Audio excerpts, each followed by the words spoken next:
अब आगे देखिए हजरत मोहम्मद जी के विषय में, ये उनकी जीवनी जो है अब ये शुरू हो जाती है। ये हजरत मोहम्मद की माता जी के विषय में बताया जा रहा है, उनके पिताजी के विषय में बताया जा रहा है। उनके बेटे की मां कौन होगी यह भी खुदा के यहां तय था। उनकी शादी आमीना से हुई। किसकी? हजरत मोहम्मद जी के पिताजी की, जो कुरैश की सबसे ज्यादा इज्जत वाली औरत थी और बनी जोहरा के सरदार की बेटी थी। बाप ने बेटे की ओर से शादी का पैगाम दिया। बाप कौन? हजरत मोहम्मद जी के दादाजी ने हजरत मोहम्मद जी के पिताजी की शादी का पैगाम दिया।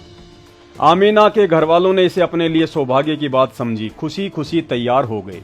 चटपट शादी हो गई। रिवाज था कि दूल्हा शादी के बाद 3 दिन ससुराल में रहेगा।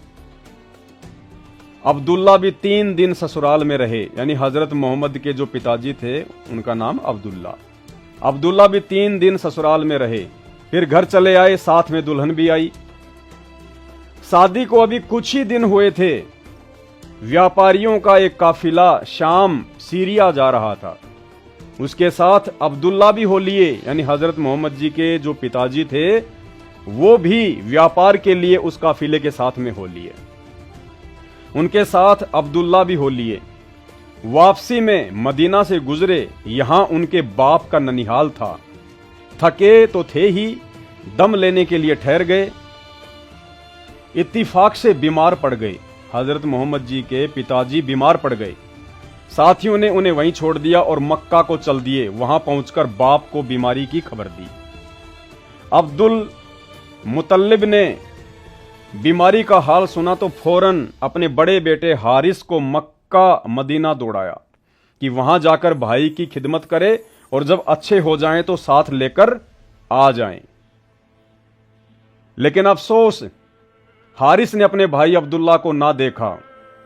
हारिस ने अपने भाई अब्दुल्ला को ना देखा, यानी हजरत मोहम्मद जी के जो पिताजी थे उनकी अकाल मृत्यु हुई बीमारी से।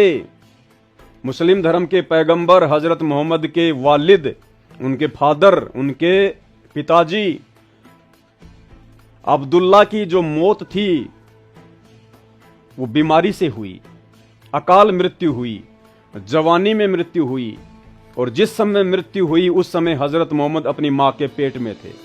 हजरत मोहम्मद का जन्म भी नहीं हुआ था, यानी पैगंबर अपने बाप का मुंह भी नहीं देख पाया। आगे आगे सुनते जाना, ये केवल शुरुआत है कि जो भक्ति साधना अल्लाह की समझ के हजरत मोहम्मद ने आजीवन की, उनको क्या मिला और वर्तमान के मुसलमान को क्या मिलेगा जो हजरत मोहम्मद जैसी 1% भी साधना नहीं कर रहा है। तो हजरत मोहम्मद जी के पिताजी की अकाल मृत्यु हुई, अब्दुल्ला की। उसके बाद देखिए भाई और बहनों, आगे हजरत मोहम्मद जी की मां, उनकी कैसे मृत्यु हुई। सोहर की तरह आमीना भी रास्ते में बीमार हो गई। आमीना कौन? हजरत मोहम्मद जी की माता। अपने पति की तरह आमीना भी रास्ते में बीमार हो गई। मक्का और मदीना के बीच में गांव है अबवा, वहां पहुंची तो हालात नाजुक हो गई और फिर संभल न सकी। उनके प्राण पखेरु उड़ गए और वहीं उनकी कब्र बनी। अब्दुल्ला का इंतकाल भी तो परदेश में ही हुआ था और दफन भी इसी तरह हुए थे। कौम और वतन से बहुत दूर, अपने परिवार से दूर दोनों की मृत्यु हुई। आप यतीम थे। आप कौन? हजरत मोहम्मद। लेखक लिख रहा है कि आप यतीम थे। जन्म लेने से पहले हजरत मोहम्मद जी के पिताजी का इंतकाल हो गया और जन्म लेने के बाद उनकी माता जी का इंतकाल हो गया, यानी बचपन से ही हजरत मोहम्मद जी को, मुसलमान धर्म के पैगंबर को, यतीमी का जीवन जीना पड़ा। यतीमी का जीवन आप समझने का प्रयास करना। जब हजरत मोहम्मद के साथ ऐसा हुआ तो आपके साथ क्या होगा, क्या मिलेगा आपको वर्तमान में, आप जो भक्ति साधना जो कर रहे हैं उससे। केवल वर्तमान में वो सच्ची साधना अल्लाहू अकबर की, स्वयं वो अल्लाहू अकबर संत रामपाल जी स्वयं धरती पर लेके आए हुए हैं। मेरा ये वीडियो बनाने का मकसद केवल इतना ही है, आपको अपने धर्म की सच्चाई बता दूं, और यदि अपना भला चाहते हैं तो वर्तमान में उस वास्तविक अल्लाह सतगुरु रामपाल जी परमेश्वर जी की पहचान कर सकें, उनके सत्संग सुनकर। दूसरा तरीका नहीं है। तुम सोचो कि संत रामपाल जी यदि अल्लाह हैं तो कोई चमत्कार क्यों नहीं कर देते, दिन को रात, रात को दिन क्यों नहीं कर देते, दुनिया में ऐसी ऐसी घटनाएं हो रही हैं उनको रोक क्यों नहीं देते, ट्रेन एक्सीडेंट होती है पहले वो बता क्यों नहीं देते। ये सारी बातें उनके सत्संग सुनोगे तब समझ में आएंगी कि वो क्या कर सकते हैं और क्या नहीं कर सकते हैं। आप यतीम थे, बाप के साये से महरूम थे, अभी इस यतीमी का एहसास ही हुआ था कि मां भी चल बसी। बाप की कब्र देखी ही थी कि मां की कब्र भी तैयार हो गई। अब आप अकेले रह गए, मां साथ थी तब भी आपको यतीमी का दुख था, भला दिल पर क्या बीती होगी। जबकि यह सारा भी टूट गया, गम पर गम, एक से बढ़कर दूसरा। अब आगे देखिए, हजरत मोहम्मद जी की माताजी भी गुजर गई, उनके पिताजी भी गुजर गए, बड़ी मुश्किल से उनके दादाजी ने, अब्दुल मुतल्लिब ने उनको पाला,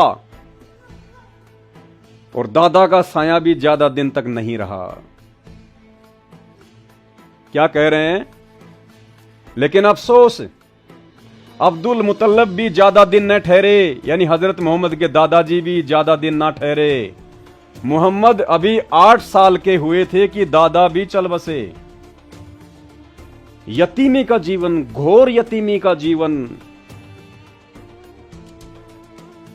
आपके पैगंबर की यह दशा उनके बचपन में, और जो साधना उस पैगंबर ने की अंतिम श्वास तक, उस साधना से उनको क्या मिला, अभी तो उनका जीवन चल रहा है। आगे उनकी जवानी के बारे में बताएंगे, फिर उनकी मृत्यु के बारे में बताएंगे। आप दंग रह जाएंगे कि जिस अल्लाह की इबादत करते करते हजरत मोहम्मद के साथ ऐसा हुआ, तो वर्तमान के मुसलमानों के साथ तो क्या नहीं होगा। मौका है, स्वयं अल्लाह अकबर धरती पर आया हुआ है, सत्संग सुन के विचार कर लेना।